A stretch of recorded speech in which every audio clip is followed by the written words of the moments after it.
Malawakang hindi inaasahang power interruption naranasan sa bahagi ng Area 3 ng Sukelco. Dalawang vendo machine ninakaw sa bayan ng Liba.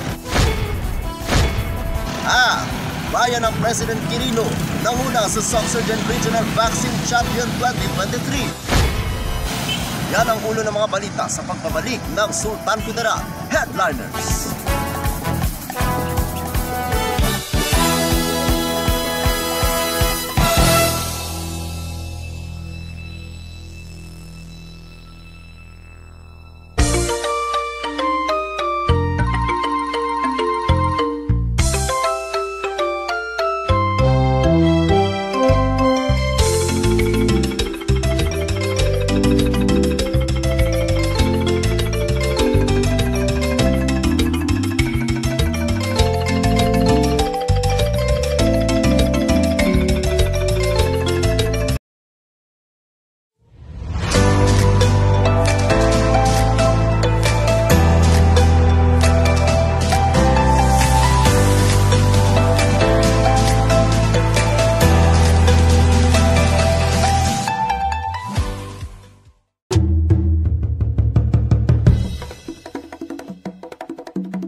Magandang araw, lalawigan ng Sultan Kudarat. Narito na mga pangunahing balita sa Sultan Kudarat Headliners ngayong Setyembre 29, taon 2023. Malawakang hindi inaasahang power interruption naranasan sa bahagi ng Area 3 ng Sukelco. Narito ang ulat. Muling naranasan ang malawakang unscheduled power interruption sa coverage ng Area 3 ng Sultan Kudarat Electric Cooperative Incorporated dahil sa pumalya ang dalawang unit ng power rental ng Agreco. Base sa ulat ng Sukelco mula sa National Power Corporation, nagkaproblema ang Unit 2 and 4 ng Agreco kaya nawalan ng supply ng kuryente ang Barangay Pansol, Bolebac, Pasag, Christian Nuevo, Bululawan, Kitodak, Salangsang, New Calinog, Barangay Salumping at Legodor. Sa bayan ng Esperanza, Sitio Gila-Gila, Barangay Kuya, Upi, sa lalawigan ng Maguindanao del Norte. Ayon kay Engineer Efren Marquez, dahil sa dalawang unit ng Agreco ang pumalya kaya hindi kinaya ang demand ng kuryente sa upper barangays kaya sinikap ng Sukelco na gawa ng paraan ng Napacor para maibalik ang supply ng kuryente. Madaling araw na nang naibalik sa nabanggit na barangay ang supply ng kuryente, ngunit may pakiusap ang Sukelco sa mga industrial user o gumagamit ng big loads na pansamantalang mag-shutdown muna ng kanilang operation para bigyang daan ang mga residential users.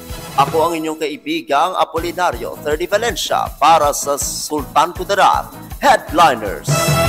Dalawang vendo machine ninakaw sa bayan ng Liba.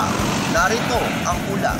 Hindi sukat akalain ni Paul ang may-ari ng isang motor and car wash sa Purok Nara 2A, Sitio Masurot, Barangay Poblasyon 1 nitong bayan ng Liba, na mabiktima siya ng mga gumagalang kawatan. Ayon kay Paul, umaga nang nagising siya sa ingay na inakala niyang customer lamang dahil bukas kasi 24/7 ang kanyang motor and car wash at nakasanayan din na may naglilinis kahit madaling araw. Bandang alas 4:15 ng madaling araw, may ilang minor de edad ang napansing maingay at abala sa paglilinis. Pero modus ng mga ito para hindi halatang dahan-dahan na palang tinatanggal ang dalawang vendo machine sa kinalalagyan. Sa loob lamang ng 5 minuto, sakto lang bago matapos ang counter ng tangayin ng kawatan ang dalawang vendo machine, kabilang ang laman nito na nasa kanyang pagtataya ay aabot sa 2,000 piso. Suspetsa ni Paul, ito na rin ang mga grupo na tumangay ng piso Wi-Fi vendo machine sa Barangay Aurelio F. Fieres Sr. noong nakaraang linggo dahil pareho ang signature move. Dagdag pa ni Paul, halos minor de edad ang mga nasa likod nito dahil sa boses at liksi. Ako ang inyong kaibigang Apolinario 30 Valencia para sa Sultan Kudarat Headliners. Para sa uling balita, bayan ng President Quirino nanguna sa Sorsogon Regional Vaccine Champion 2023. Nagkasama sina President Quirino, Mayor Maria Catrina Florida Sandigan at Vice Mayor Maris Ayan Aradanas sa Pugay Pangkalusugan Regional Awards 2023 noong ika-29 ng Setyembre kasalukuyang taon sa Paraiso Verde, lungsod ng Coronadal, lalawigan ng South Cotabato. Ang bayan ng President Quirino nanguna sa Sorsogon Regional Vaccine Champion 2023 na nakakuha ng 127.76% measles rubella supplemental immunization activity na nagpatunay na dedikasyon sa pagbibigay ng serbisyo sa kalusugan sa publiko. Sa suporta at pagbigay ng pinansyal na tulong, nakamit nito ang tagumpay. Pinapurihan din ng alkalde ang mga health worker na mula sa mga health unit at barangay. Hindi rin kinaligtaan ng alkalde na pansamantalang ang provincial government ng Sultan Kudarat na pinamumunuan ni Governor Dato Pax Ali Sangki Mangudadato, Vice Governor Raden Sakaluran, First District Representative Princess Bayrihan M. Sakaluran Abdurajab at mga kasapi ng sangguniang panlalawigan.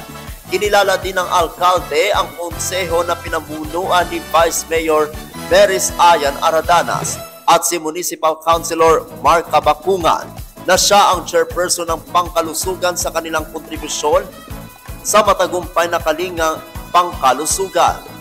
Special ding pinasalamatan ang dedikasyon ng mga RHU President Quirino na pinamumunuan ni Doc Gars Camarillo, Municipal Health Officer at Floro Dagaang, Municipal Health Nurse kasama ang mga healthcare professionals, midwives, staff, vaccinators at mga samahan na sinusulong na kahalagahan ng kalusugan.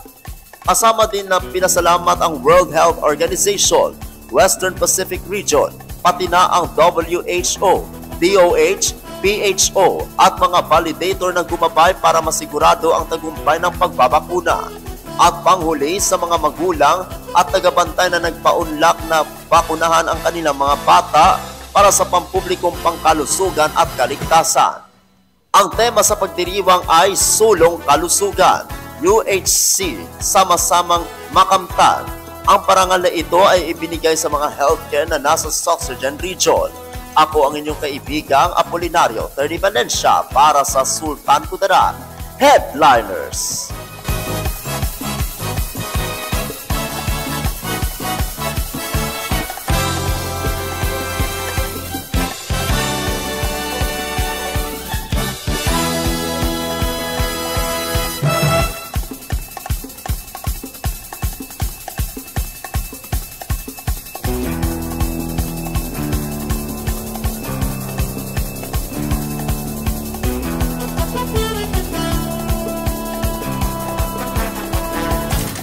Atin ang kabuuan mga balita sa araw na ito.